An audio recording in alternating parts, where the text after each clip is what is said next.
Victor Oliveira.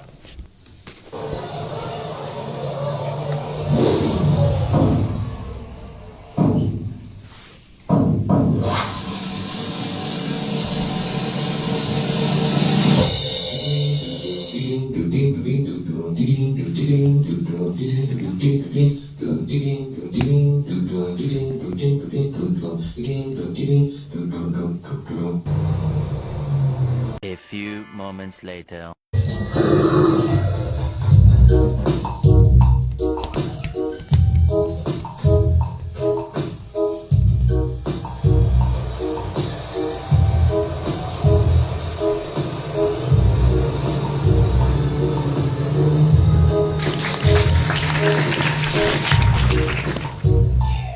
Victor, will you come and join me here, please?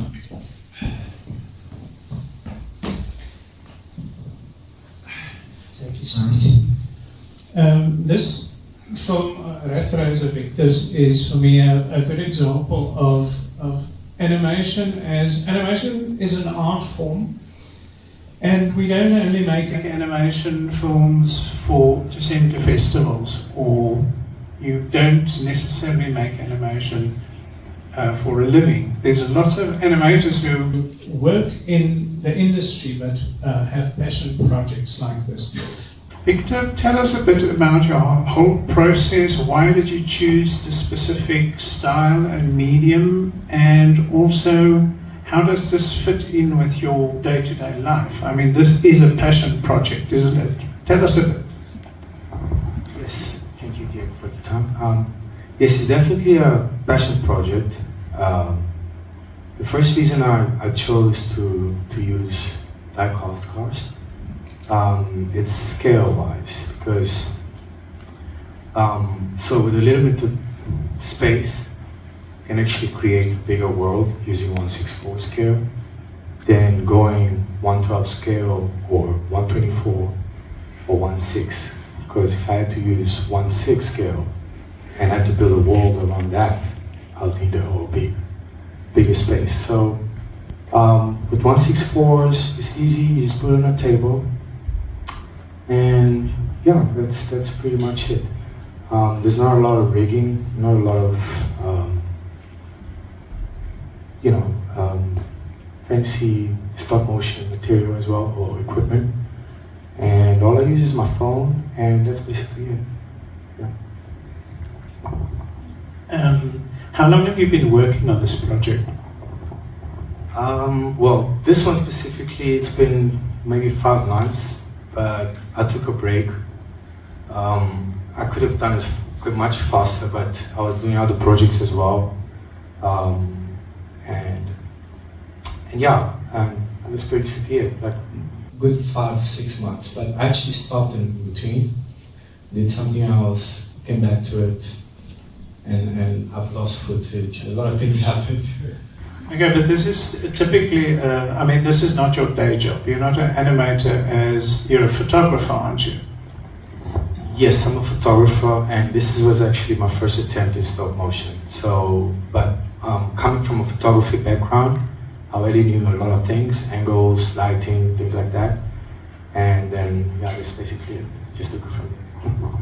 I think your photography background shows very well in the interesting camera angles that you use. I mean, this is really quite sophisticated camera angles for a project that one would. I mean, you use existing toy cars, you use existing figurines, toy shop.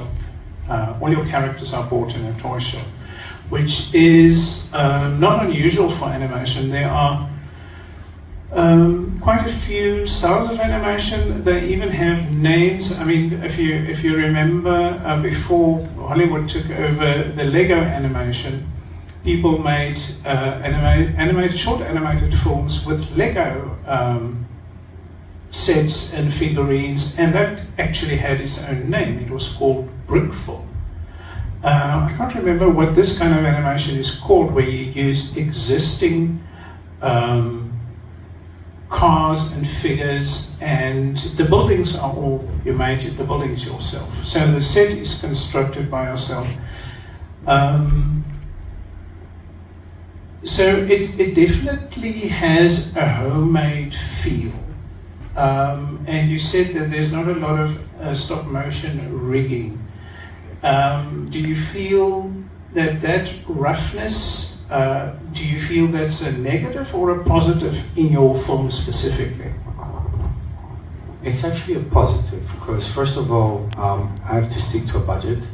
And when you do passion projects, everything is in your pocket. So buying rigs to animate one of these, it wouldn't be necessary. But my next project, I'm using action figures.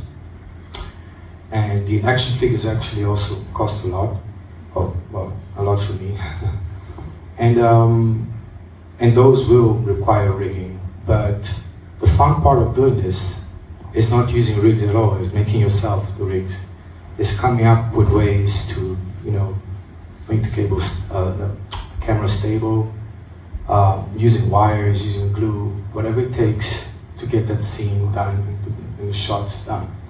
And I also use a 3D printer to print out props, and it's teaching me a lot. The whole stop motion thing has taught me way more than photography has ever has. With stop motion, I do graphic design, I do not just photography, I do 3D printing, sound, video effects, the list goes on, script writing, and I just learn every day. So every time I wake up, and I always choose something, okay, so what am I going to do today? I don't feel like writing, let me work on this, let me work on that. And it's really cool, especially when you build the whole world. And every time my daughter comes, she sees a whole new world set up on the table, she's like, oh, cool! She loves it a lot, so yeah, that's what makes me very happy. For me personally, the positive about this whole approach to stop motion animation, I prefer the kind of stop motion animation where you can see it's handmade.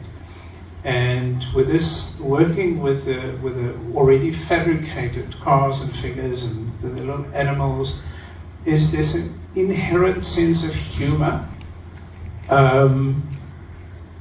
in the film because of that. You're not showing this scene to the viewer and pretend that it's real. And that is my problem with my personal problem with a lot of animation that's too slick. It's like the animation is trying to convince you that what you see is real. And there, our 10 minutes is up. Victor, thank you very much for sharing your film with us. I think it's a lovely project and we're looking forward to your next one.